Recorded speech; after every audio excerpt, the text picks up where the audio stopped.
काम वासना से मुक्ति प्राप्त करने के लिए श्री कृष्ण की शिक्षाएं अत्यंत महत्वपूर्ण हैं।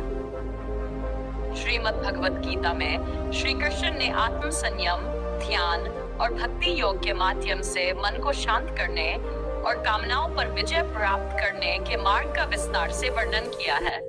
1. अध्यात्म और आत्म संयम का महत्व। श्री कृष्ण के अनुसार काम वासना पर विजय पाने के लिए आत्म संयम का विकास करना अत्यावश्यक है। गीता में वे कहते हैं कि जो व्यक्ति आत्म संयम में रहता है वह धीरे धीरे अपनी कामनाओं पर नियंत्रण प्राप्त कर सकता है। आत्म संयम का अर्थ है कि हम अपने विचारों और इच्छाओं को नियंत्रित करें ताकि हमारी इच्छाएं हमें नियंत्रित न करें। इससे व्यक्ति में स्थिरता आती है और वह सही और गलत में भेद करना सीखता है। ध्यान और मन का नियंत्रण। कामनाओं को नियंत्रित करने के लिए ध्यान एक प्रभावी उपाय है। ध्यान के माध्यम से मन को शांत करने का प्रयास करना चाहिए। ध्यान से मन की चंचलता कम होती है और धीरे धीरे व्यक्ति अपनी इच्छाओं पर नियंत्रण पा लेता है। श्री कृष्ण ने अर्जुन को ध्यान के महत्व पर जोर देते हुए कहा कि आत्मा का वास्तविक अनुभव पाने के लिए ध्यान आवश्यक है। नियमित ध्यान से मन की वासनात्मक प्रवृत्तियों को नियंत्रित किया जा सकता है। 3. सत्संग और अच्छे विचारों का अनुसरण।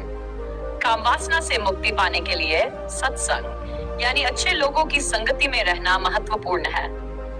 अच्छे विचार, अच्छे साहित्य, संत महात्माओं की वाणी और आध्यात्मिक पुस्तकों का अध्ययन करने से हमारे विचारों में शुद्धि आती है।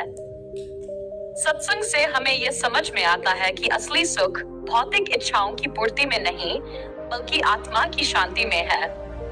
शौर्य, कर्मयोग और समर्पण की भावना। श्री कृष्ण ने गीता में कर्मयोग पर बल दिया है। वे कहते हैं कि हर कार्य को बिना किसी फल की इच्छा के करना चाहिए।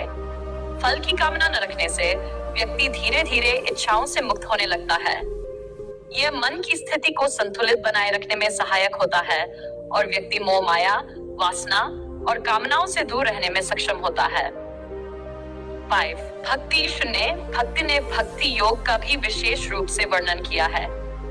उनका कहना है कि जब हम अपनी कामनाओं को प्रभु को समर्पित कर देते हैं और उनसे लगाव छोड़ देते हैं, तब हम उन पर विजय प्राप्त कर सकते हैं।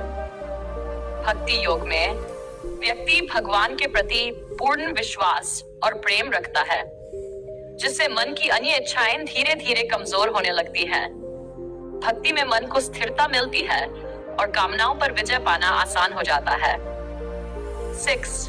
विवेक और वैराग्य का अभ्यास।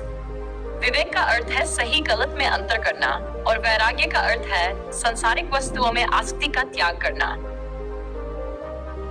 श्री कृष्ण कहते हैं कि विवेक और वैराग्य से ही व्यक्ति आत्म साक्षात्कार की ओर बढ़ सकता है।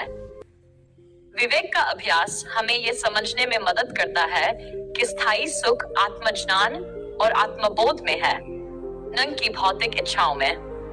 वैराग्य से हमें सांसारिक बंधनों से मुक्ति मिलती है और मन शांत होता है। इच्छाओं का अनित्य और क्षणभंगुर स्वभाव। श्री कृष्ण ने गीता में यह भी बताया कि सभी इच्छाएं अस्थायी और क्षणभंगुर हैं। उनकी पूर्ति में कोई स्थायी सुख नहीं है। इस समझ को आत्मसात करने से व्यक्ति कामनाओं से मुक्त हो सकता है।